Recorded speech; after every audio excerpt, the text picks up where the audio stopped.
Okay, so this is the story of Goha and the shoes. First of all, do any of you guys know who Goha is? That's fine. Goha is an Arab character seen in a lot of stories and folktales. He's portrayed as a smart and clever man, but he's also very foolish, which means he can do a lot of stupid stuff sometimes. So the story of Goha and the shoes.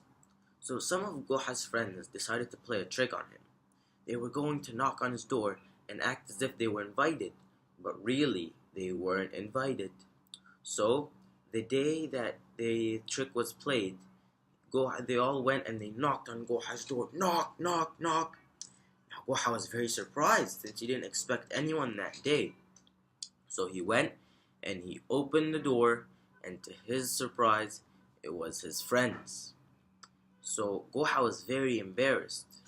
But he was a good and generous man, but he didn't remember inviting them at all.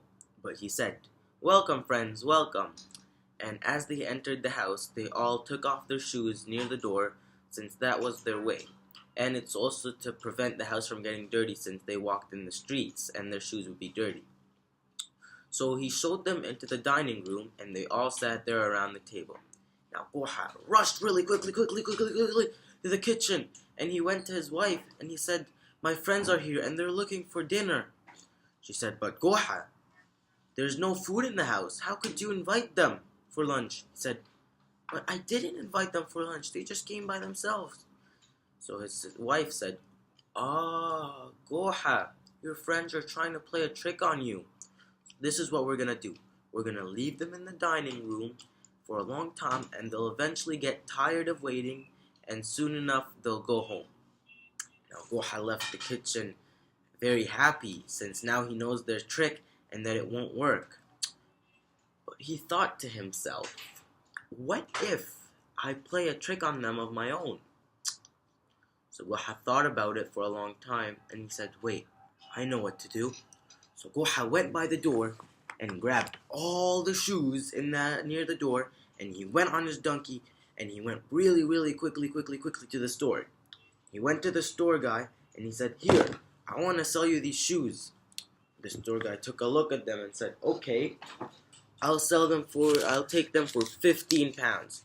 Goha looked and he said, "Okay, I'll take the money." So he took the money and he went on his donkey and he went to the nearest grocery store and he bought some food with these 15 pounds. Now after he bought the food, he went on his donkey and really quickly went back to home and went to his wife and told her, "Here's some food. Can you please cook them for me?" She said, "Alright, but I don't think it'll go really quickly." He said, "Just cook them as fast as you can." She said, "Alright." So an hour later, as his friends were sitting in the dining room, they started smelling a really good smell. It was the most amazing smell they smelled in their life. And then they seen Goha's wife enter the door with a big pot of food. She put it on the table and she started serving everyone. And everyone started eating and eating. And they took even more food and they started eating. And by the end, they all went back and they said, that was a good meal. I think it's time to go." So as they were heading off, they saw that their shoes weren't there. So they started mumbling with each other. "Where's our shoes? We left them here. Where'd they go? Did someone steal them?" Then Goha walked behind them and said, "Your shoes are in your tummies."